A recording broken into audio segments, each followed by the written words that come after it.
Kepolisian secara perlahan mengungkap teka-teki kecelakaan yang menewaskan artis Vanessa Angel dan juga suaminya Febri Adriansyah atau Bibi pada Kamis 4 November 2021 lalu.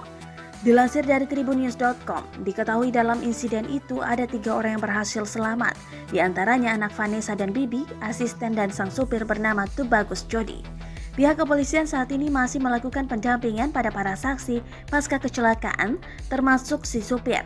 Sembari melakukan pendampingan, polisi sempat melakukan obrolan kecil dengan Tubagus Jody. Dari obrolan tersebut, terungkap bahwa Bibi Ardiansyah sempat bertukar posisi dengan sang supir. Hal itu diungkapkan oleh Dirlantas Polda Jawa Timur Kombes Pol Latif Usman.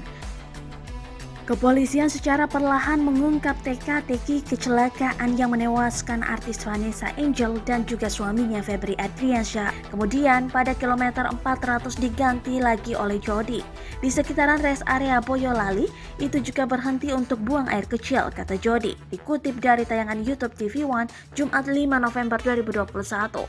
Meskipun begitu, polisi belum kembali menggali keterangan lebih dalam lagi melihat kondisi psikologis sopir.